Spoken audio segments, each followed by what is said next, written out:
इस तरीके का सेंटेंस कभी यूज नहीं किया जाता। My communication skill is not up to the mark but I will cope up in some days. खत्म हो गया सेंटेंस। ये होता है सेंटेंस। वहां पे मेरा सेंटेंस भी कितना लंबा था, मैंने वही बोला मुझे इंग्लिश नहीं आती, ठीक है, बोला वही है, लेकिन मेरा सेंटेंस इतना लंबा था, सो इसलिए मैं 3 मिनट तक आराम से खींच ले गया। सिर्फ हमें सेंटेंस को लंबा कैसे करना है ये देखना है। आपको अपनी बात रखनी है सामने वाले के वो तरफ पास में, लेकिन वो प्रभावशाली तरीके से रखनी है। इसका एक मैं बहुत अच्छी और शॉर्ट स्टोरी बताता हूँ। बहुत शॉर्ट स्टोरी है लेकिन बहुत सही स्टोरी है। एक राजा था जिसको अपनी मौत जाननी थी। उसने सारे ज्योतिषियों को बुलाया और उनसे पूछा, अपने राज ज्योतिषी से पूछा कि मेरी मृत्यु कब होगी। ठीक है, राज ज्योतिषी ने उसको बता दिया कि राजन आप इस समय आपकी मृत्यु होगी। राजा का दिमाग खराब, उसने ज्योतिषी को पहले ही फांसी पर चढ़ाने का ऑर्डर दे दिया, उसको मारने का ऑर्डर दे दिया गया। ठीक है, दूसरा आया, उसने भी वही गलती की, सबने ये गलती की। राजा को अभी भी आंसर नहीं मिला, उसको तो क्यूरियोसिटी थी जानने की। कंटिन्यू। फिर एक व्यक्ति आया, उसने राजा को सेंटेंस बोला। अब आप सेंटेंस बस ध्यान देना, सेंटेंस मैंने क्या बोला है। राजन, आप अपने परिवार में किसी की मृत्यु नहीं देखेंगे। ठीक है, सेंटेंस में ही उस चीज का आंसर है। मतलब आप अपने परिवार में किसी की मृत्यु नहीं देखेंगे। राजा के उसने जीने की बात की, मतलब यहाँ पॉजिटिविटी की बात की। ठीक है, लेकिन उसने उसकी मृत्यु भी बता दी। कब होगी? सबके पहले होगी। वो ज्योतिषी बच गया, उसने सही तरीके से उसने प्रेजेंट वहां सही तरीके से कर दी उस चीज को, वो बच गया। मैंने यहाँ बोला कि मेरी इंग्लिश बहुत अच्छी नहीं है, लेकिन मैं इसे 2 महीने में कवर कर सकता हूँ। खत्म हो गया। सामने वाले को मेरा टेक्निकल स्किल पता था, सामने वाले के स्किल को मेरा स्ट्रॉन्ग था, तो मैं वहां अपने टेक्निकल स्किल की वजह से इंटरव्यू में बच गया। यहाँ पे इंग्लिश ना आने की वजह से इंटरव्यू में नहीं लिया जाता, आपकी कॉन्फिडेंस की वजह से ही, कम्युनिकेशन स्किल की वजह से लिया जाता है। तो आपने दिखा दिया, ठीक है सर, कोई बात नहीं, जॉब मिल गई जाएगी तो मैं 1-2 महीने में कवर कर लूंगा। ठीक है, निकल गया प्रॉब्लम वहां से।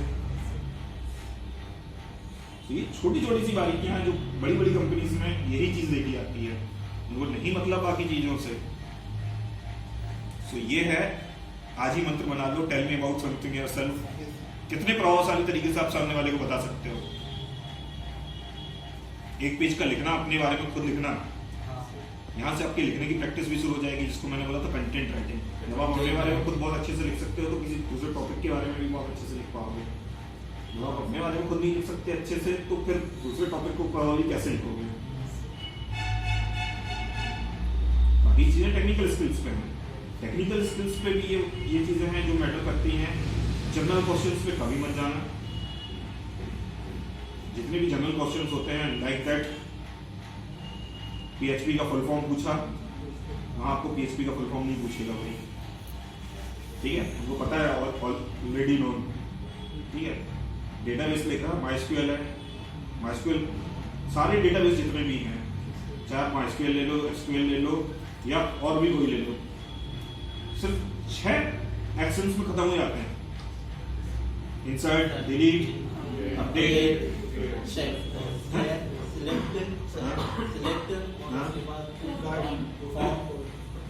सर्च। ठीक है, 6 वो 5 होती है, इनमें ही खत्म हो जाते हैं, लेकिन सारे क्वेश्चन उससे रिलेटेड होते हैं। जैसे फॉर एग्जांपल के लिए मैं आपको बता दूं, SQL डेटाबेस में आप लोग PHP पढ़ी है ना, कितने लोगों ने PHP पढ़ी है? ठीक है, ऑलमोस्ट सबने पढ़ी है। ठीक है, स्वाभाविक है डेटाबेस भी पढ़ा होगा। MySQL में मुझे एक टेबल, आपने एक टेबल बनाई, उसके अंदर डेटा डाला है। ठीक है, मुझे उस टेबल की रिपब्लिका बनानी है, मतलब एज इट इज वो टेबल बनानी है। ठीक है, लेकिन उस टेबल के अंदर जो कंटेंट डाला है वो दूसरी टेबल में नहीं आएगा, मतलब मुझे ब्लैंक टेबल बनानी है एज इट इज फर्स्ट की प्रॉपर्टीज है। क्वेरी क्या होगी आपकी, कौन सी SQL क्वेरी लगाओगे कि जो उसकी ठीक डुप्लीकेट रिपब्लिका बना देगी, लेकिन उसका सिर्फ स्ट्रक्चर कॉपी होगा, उसका कंटेंट कॉपी नहीं होगा। That is question. आपको ये फाइंड करना बनना चाहिए। ये नहीं कि इंसर्ट करा ली, इंसर्ट डिलीट, ये ऑप्शन तो बहुत नॉर्मली हैं, बहुत कम पूछे जाते हैं। वहां पे जो क्वेश्चन पूछे जाएंगे वो यही पूछे जाएंगे। मुझे आप सब में एन नंबर का डेटा फाइंड करना है। एन नंबर का डेटा मैं एसक्यूएल क्वेरी में कैसे फाइंड करूंगा?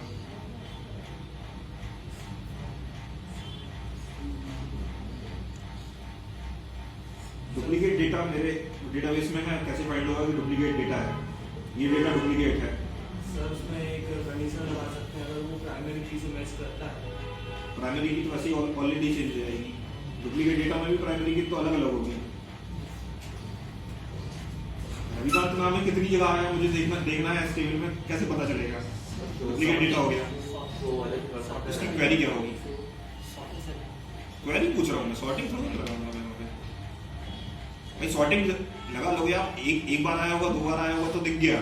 लेकिन अगर वही डेटा में 25 बार से ज्यादा रिप्लाई हो गया, 26 बार हो गया, तो अगले दूसरे पेज में भी डेटा कॉपी हो जाएगा। क्योंकि आपको तो 25 क्वेरी दिखती है सामने बोर्ड पे, 26 बार नहीं दिखता, 100 बार नहीं दिखेगा। जब आप एमसी में काम करोगे तो डेटा लाखों में होता है, वहां पर डुप्लीकेसी कैसे फाइंड कर लोगे? वहां तो आपको क्वेरी लगानी पड़ेगी कि जो भी डुप्लीकेट डेटा है भाई सामने मुझे दिखाओ। वहां आप सॉर्टिंग नहीं लगा सकते, वहां दिखाना है। ये इस तरीके के क्वेश्चन आपके दिमाग में होने चाहिए कि मैं यार कैसे करूंगा, तभी आप राइट प्रोग्रामिंग कर पाओगे और सही चीज निकाल पाओगे। प्रोग्रामिंग सब में एक से ही ऑपरेशन होते हैं। यहाँ पे भी मैं डेटा निकालूंगा डुप्लीकेट डेटा, सो मैंने कौन सा ऑपरेशन इस्तेमाल किया? सर्च का। सिलेक्ट फ्रॉम से ही तो स्टार्ट होगा, सिलेक्ट करो मेरी टेबल को, कर यहाँ से यहाँ तक है, लेकिन डुप्लीकेट डेटा मुझे फाइंड करना है। ठीक है, अब चलो मान लो डुप्लीकेट डेटा मैंने फाइंड कर लिया।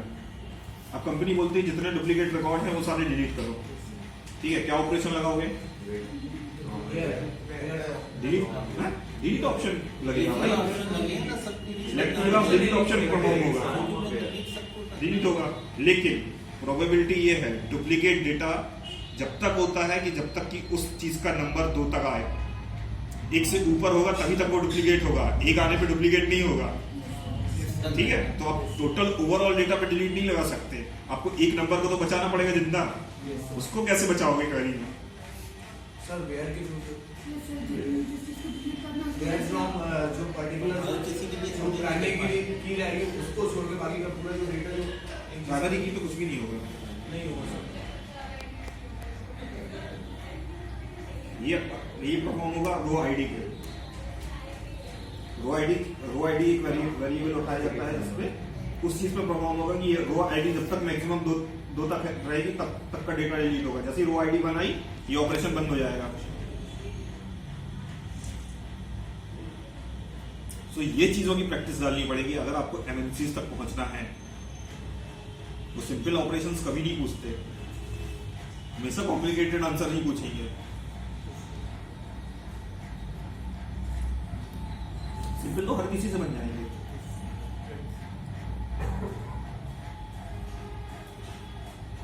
जब ये होता ना, एक बहुत अच्छा वो बताता हूँ, जब सीईओज का इंटरव्यूज होता है ना, बड़ी कंपनीज में देखा होगा सुंदर पिचाई सीईओ बने, ठीक है, भारतीय हैं, अपने को नाम बहुत अच्छे से याद रहता है, ठीक है, रिलायंस है, सबको पता है। मुकेश अंबानी जब भी किसी भी बड़े डेजिग्नेशन के लिए इंटरव्यू करता है, वो व्यक्ति सिर्फ 2 क्वेश्चन पूछता है, दूसरा तीसरा नहीं पूछता, हफ्ते में फाइनल कर लेता है। अब वहां पे पहला क्वेश्चन ये होता है कि उसके सामने चैलेंज ये होता है कि हर व्यक्ति किसी कंपनी से आया होगा, स्वाभाविक है, किसी कंपनी से आया होगा, उसने उस कंपनी में अच्छा परफॉर्म किया होगा, स्वाभाविक है, सबने कंपनी को ग्रोथ करके दी। फिर उन सारे लोगों में वो वेरिएंट कैसे परफॉर्म करेगा कि ये बेस्ट है मेरी कंपनी के लिए।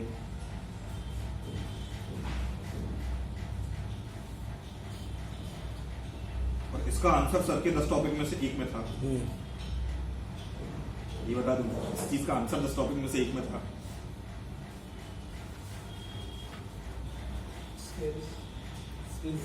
स्किल्स भैया होगा तब तो होगा यार। मैं सीटीओ बना हूं तो मैं प्रोजेक्ट मैनेजर तो रहा हूंगा, प्रोजेक्ट मैनेजर के स्किल होंगे तब तो मैं सीटीओ बना हूं। सर इम्पैक्ट भी होगा, इम्पैक्ट कितना कर पा रहे हैं? सबने ग्रोथ दिखाई है तो सब इम्पैक्ट कर चुके होंगे। एक ऐसा फैक्टर होगा कि जो तीनों में से किसी एक में अनकॉमन होगा। प्रॉब्लम्स को सॉल्व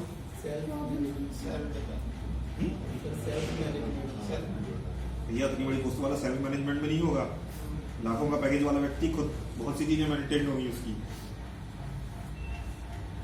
वहां पे सिर्फ एक ही चीज काम आती है, जो पिछले एक साल में से अगर एक साल में यदि आपने सीख ली, जो पिछला एक साल गुजरा है, ठीक है, हम सबकी लाइफ का, अगर उस टाइम पे वो चीज आपने सीख ली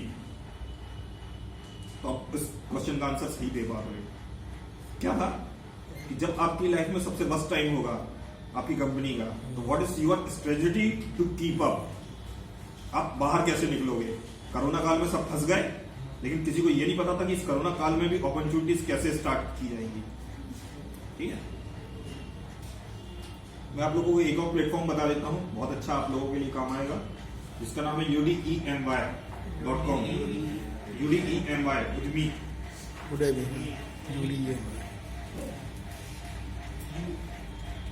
ये ऑनलाइन लर्निंग प्लेटफॉर्म है, जहां पे आपको किसी भी पर्टिकुलर टेक्नोलॉजी से रिलेटेड कोर्स मात्र 500 रुपए में मिल जाएगा। अगर किसी ने यूज किया हो तो, नहीं किया हो तो मैं अभी आपको अपने मोबाइल पर दिखा सकता हूँ, मेरे पास में नहीं। तो जब मेरे पास में खाली टाइम बचा कि यार अब तो मैं कुछ नहीं कर सकता, करो स्वाभाविक अपने घर से बाहर नहीं निकल सकता, तो मैं क्या करूंगा? क्या कस्टमर से मिलूंगा और क्या वो सब चीजें करूंगा? तो मैंने कुछ नहीं किया, प्लेटफॉर्म से अपने कोर्स स्टार्ट किए, अपने स्किल्स को बढ़ा लिया। तो उसका नतीजा है कि जैसे ही ये टाइम खत्म हुआ, मेरे पास में कस्टमर्स की लाइन लग गई, सर मुझे ये प्रोजेक्ट बनाना है, ठीक है बन जाएगा, बना लिया मैंने। तो वो स्ट्रेटजी अपने आप को माइंड सेट करने के लिए, लोगों का रोजगार गया, लेकिन लोगों ने उस चीज को सीरियसली नहीं लिया। तो लोगों ने सोचा अरे यार अब चला गया, अब मैं फिर नए रोजगार की तलाश में भागूंगा। सबसे बड़ी गलती बड़े बड़े स्टार्स ने ये गलतियां की हैं। क्या? एक टाइम था उनका पीक का टाइम, बहुत अच्छा टाइम था, लेकिन उन्होंने उसका अल्टरनेटिव नहीं सोचा कि जब ये टाइम खत्म होगा तब उनके पास में इनकम का सोर्स क्या होगा। सचिन तेंदुलकर आज क्रिकेट नहीं खेलते, ठीक है, तो सचिन तेंदुलकर की इनकम का सोर्स क्या है? अभी उतने नहीं मिलते जितने पहले मिलते थे। अब तो महेंद्र सिंह धोनी छाए हैं, उनसे ज्यादा एंडोर्समेंट तो उनके पास में है। तो सचिन तेंदुलकर का रेस्टोरेंट चेन है। तो ऐसे ही आपको भी अपनी लाइफ में एक पर्टिकुलर बैकहैंड ऑलवेज बना के रखना पड़ेगा कि यार ये चीज मेरा बैकहैंड है, गिरे से गिरा टाइम मेरा खराब हो जाएगा, लेकिन ये बैकहैंड मुझे कमा के दे देगा। सो यही स्ट्रेटजी पूछी जाती है सामने वाले से, और जिसकी स्ट्रेटजी मुकेश अंबानी को सबसे ज्यादा पसंद आ गई, वो व्यक्ति सिलेक्ट हो गया। जी आप लोगों को डिसाइड करना है कि आपको कैसा और क्या स्किल बनाना है। डेवलपर्स भी मैं बोलूंगा, अभी लाखों डेवलपर्स हैं, मैं आपको क्यों चुनूंगा? सो आपको वहां माइंडसेट वो लेके जाना है, क्या ये प्रोग्राम ऐसे बन सकता था, ये इस प्रोग्राम को और अच्छे से मैं ऐसे बना सकता था, इस डेटाबेस से मुझे डेटा फैच करना है तो मैं ऐसे फैच कर सकता हूँ। हजारों की भीड़ में भी अकेला कैसे निकालूंगा लाखों डेटा में। क्योंकि एमएनसी जो सर ने बताया, सेनिक्रॉन जो थी 5 फ्लोर थे और हर एक फ्लोर में तकरीबन 1200 गाड़ियां खड़ी थी। 1200 गाड़ियां एक फ्लोर में, और 5 फ्लोर तक तो उनकी पार्किंग ही है, 6वें फ्लोर से तो ऑफिस शुरू होता है। यानी आप सोच सकते हो कि उस पर्टिकुलर एक ही जगह पे 6000 से ज्यादा एम्प्लॉय थे, जो आप बता रहे हो सर। इन्फोसिस में 10,000 से ज्यादा एम्प्लॉय हैं उस एक बिल्डिंग में। वहां पे तो आप अगर आपका वो नहीं है, प्रॉपर नहीं है, तो आप अपनी बाइक भी पार्किंग करने के बाद भूल जाओगे कहाँ है, किस फ्लोर में, किस नंबर के पास में, किस फ्लोर के पास में खड़ी है बाइक। अगर आपको प्रॉपर याद नहीं है तो आप अपनी बाइक ढूंढते रह जाओ वहां पे। इतना बड़ा प्लेटफॉर्म होता है। तो फिर उन कंपनीज का डेटा जब आप ढूंढोगे तो कितना मुश्किल काम होगा। तो वो आपको वहां दिमाग लगाना है कि आप उतने डेटा में से अपने काम का डेटा कैसे निकालोगे। वही चीज है सारे डेवलपमेंट में, चाहे आप पीएचडी में कर लो, चाहे किसी में भी डेवलपमेंट कर लो, सब में यही चैलेंजेस है कि अपना डेटा बहुत अच्छे तरीके से कैसे निकाला जाता है, डुप्लीकेट डेटा कैसे फाइंड किया जाता है, इस चीज का नंबर ऑफ एक पर्टिकुलर चीज ही मैं कैसे निकालूंगा। ये अगर मिस्टेक आई है तो इस मिस्टेक के आने की मेन जड़ कहां से थी, किस पर्टिकुलर फाइल से आई होगी, या कहां से ये मिस्टेक आती है। प्रोग्रामिंग में वही बहुत अच्छी प्रोग्रामिंग कर सकता है जिसके 2 चीजें बहुत अच्छी होंगी, एक लॉजिक बहुत अच्छे से सकता है, और दूसरा कि जो गलती देख के समझ सकता है कि ये गलती कहां से आई है, गलती को रेक्टिफाई जल्दी कर सकता है। वो बहुत जल्दी आगे जाएगा। इसका एक बहुत अच्छा एग्जाम्पल बताऊंगा। कोई मुझे अभी बता सकता है कि सिंपल सब जो है, मैंने एक चीज 100 रुपए में बेची है, ठीक है, 18% जीएसटी लगी हुई, इंक्लूड जीएसटी है के साथ, तो उस चीज का दाम कितना होगा?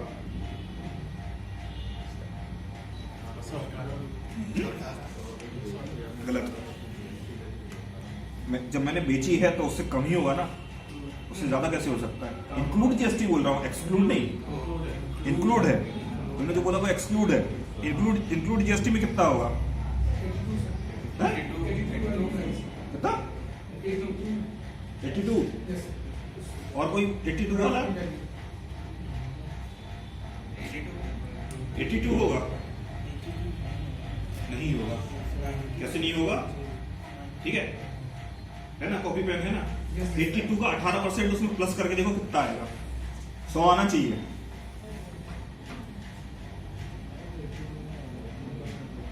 आएगा? 100 से कम आएगा। तो कैसे कैलकुलेशन सही हुई? नहीं हुई। 100 आ गया। 82 का 18% निकालो, उसको प्लस करो उसमें 96। 4 रुपये का महंगा है भाई। कंपनी को लॉस हो गया। कंपनी को लॉस हो गया। कहाँ गए? ठीक है, लॉजिक फेल हो गया। सिंपल सा लॉजिक बताओ इसका। परसेंटेज का साइन पता है सबको? परसेंटेज का फॉर्मूला पता है? PRT upon 100। यहाँ पे यूज कर दो पीआरटी अपॉन 118, मतलब 118, 118 आंसर निकल जाएगा। किस रकम का 118% 100 रुपए होगा? सीधी सी लैंग्वेज में ये लग गया फॉर्मूला। लगा लो फॉर्मूला।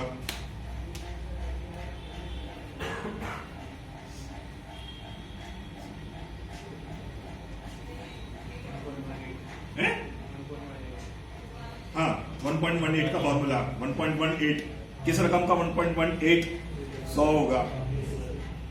बिल्कुल सही है। तो ये लॉजिक लग गया। अब ये सोचते आपको बनना चाहिए वहां पे। प्रोग्राम सिंपल सा बता रहा हूँ, 2 लाइन का प्रोग्राम है वो। पीआरटी अपॉन वो या 1.18 निकाल दूं बस रकम का। 2 लाइन का प्रोग्राम है। चाहे वो आप पीएचपी में बना लो या चाहे वो आप C++ में बना लो। C++ से पीएचपी बनी है, ये भी बता दूं। लॉजिक दोनों में एक से ही लगते हैं। यहां प्रोग्रामर वो है, कुछ नहीं बदला। जो लोग बोलते थे कि जीएसटी का आने पे सॉफ्टवेयर लाइन में अंतर आ जाएगा, सॉफ्टवेयर वाले को कुछ नहीं, एक लॉजिक बदलना था। जो मैं आपको सर्विस टैक्स लगाता था पहले 18%, उसी को मैं यहाँ पे लगा दूंगा इंक्लूडेड में, उसमें खत्म हो गया। सिंपल सा एक टास्क मुझे परफॉर्म करना है, 2 लाइन का टास्क परफॉर्म करना है। उसके लिए मैं कौन सा सॉफ्टवेयर का नया अपडेट बनाऊं और क्या बनाऊं? जरूरत ही नहीं मुझे सॉफ्टवेयर का नया अपडेट बनाने के लिए। फील्ड मेरे पास में ऑलरेडी थी टैक्स की, पहले भी टैक्स लगता था, अब भी टैक्स लगता है। उस टैक्सेशन की फील्ड को मुझे जीएसटी में कन्वर्ट करना था, इंक्लूड जीएसटी में, और एक सिंपल सा ये 1.18 का फॉर्मूला लगाना था। किसका निकला आंसर? आंसर निकाल के बताओ भाई, किसका निकला answer? 84.25। That is right answer. अब 84.25 में 18% निकाल के प्लस कर लोगे ना तो 100 आ जाएगा। 99.9 आएगा, 100 नहीं आएगा, लेकिन वो अप्रॉक्स क्लोज चला गया वो। राउंड ऑफ करके। हाँ हाँ 25 इज राइट आंसर। तो ये चीजें हैं बड़ी एमएनसीज में जाते समय। एक सिंपल सा क्वेश्चन था ये, करेगा कोई बहुत बड़ा वाला क्वेश्चन नहीं था। पहले मैंने जो क्वेश्चन पूछे वो बहुत थोड़े से हाई लेवल क्वेश्चन थे, लेकिन ये सिंपल सा क्वेश्चन है। प्रॉफिट और लॉस का या परसेंटेज पे लगा लो, जिस तरीके से लगा लो, आपको रीजनिंग में जिसमें जिसके फॉर्मूले में यूज कर लो, यूज हो जाएगा। और प्रोग्रामिंग में यही चीज होती है। ह्यूमन लाइफ में जितने फॉर्मूले हमने मैथ्स में पढ़े हैं ना, उनसे ही प्रोग्राम बनेगा। बड़े बड़े प्रोग्राम बन जाएंगे, कॉम्प्लिकेटेड प्रोग्राम बन जाएंगे, लेकिन बस आपका लॉजिक बिल्कुल सही आना चाहिए कि आपने सही लॉजिक लगाया है। नहीं तो एरर आएगी, स्टैटिकली एरर आएगी, कहीं ना कहीं एरर आएगी आपके उसमें। नहीं तो लॉजिकल एरर है तो आंसर गलत आएगा। 2 + 2 = 5 आएगा। अब ये कैसे आया? या आपको 2.5 चाहिए था लेकिन आपको आंसर में 2 मिल रहा है, ये लॉजिकल एरर है। ये माइंडसेट वैसा होना चाहिए। टेक्निकल राउंड में आपको यही पूछा जाएगा। जो मैंने क्वेश्चन बताया वो एचआर राउंड का क्वेश्चन है। एचआर पूछती है व्हाट इज योर हॉबी, आपका बैकग्राउंड क्या था, ये क्या था, वो क्या था, कितने घंटे आप सोशल मीडिया पे बिताते हैं, एटसेट्रा एटसेट्रा।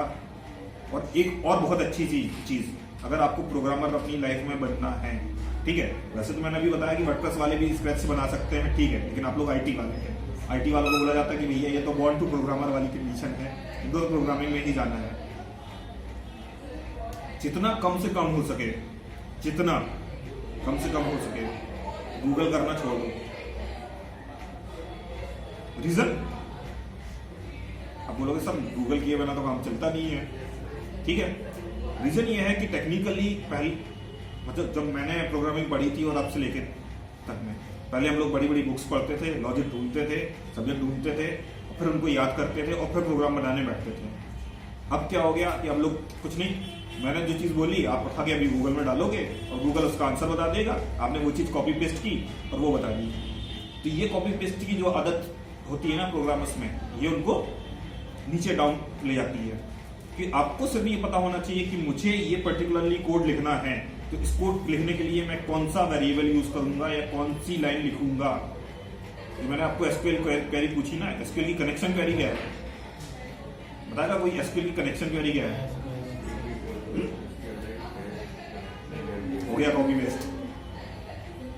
4 ही चीजें पूछी जाती है भाई उसमें एसक्यूएल की क्वेरी में, डेटाबेस, यूजर नेम, पासवर्ड और लोकेशन उसकी, बस ये 4 चीजें डाल लीजिए। आपको लॉजिक में ये याद होना चाहिए था कि ये 4 चीजें होती हैं बस भाई, बाकी तो आप लिख लोगे क्वेरी उसकी, db इज टू ये, यहां से क्वेरी लिख दोगे। लेकिन आपने ये याद नहीं किया, आपने क्या याद किया, बस गूगल पे डालोगे एसक्यूएल क्वेरी कनेक्शन, उठा के कॉपी पेस्ट मार दिया। ये प्रोग्रामरों के लिए सबसे घातक होती है। इसलिए आपको वो लॉजिक जो है उस कोड को लिखने का, वो आपको याद रखना है। मैंने अगर कोई लिंक बनाई है, हाइपरलिंक का जो परफॉर्मा होता है, हाइपरलिंक पे क्लिक करो तो अब पर्टिकुलरली एक नया पेज खुलेगा। अब वो नया पेज सेम उसी टैब पे खुलेगा या एक नए टैब पे खुलेगा। अगर उसको मुझे नए टैब पे खोलना है तो उसके लिए कोड क्या होता है, और अगर सेम उसी पेज पे खोलना है तो उसके लिए कोड क्या होगा। मतलब ये चीजें आपको याद होनी चाहिए। ये चीजें याद करने के लिए आपको गूगल करने की जरूरत नहीं है कि आप उठा के गूगल करोगे। छोटी छोटी सी चीजों के लिए अगर आप गूगल करने की आदत डाल लोगे तो you are not become a good programmer. आपको वो चीज याद करनी है। दूसरी चीज, जब आपको वो लॉजिक मिल गया, कहीं पे भी लॉजिक मिल गया, प्रॉपरली इसको नोट डाउन करें, याद करें। जो लोग बोलते हैं ना बेहतरीन आप अपने घर में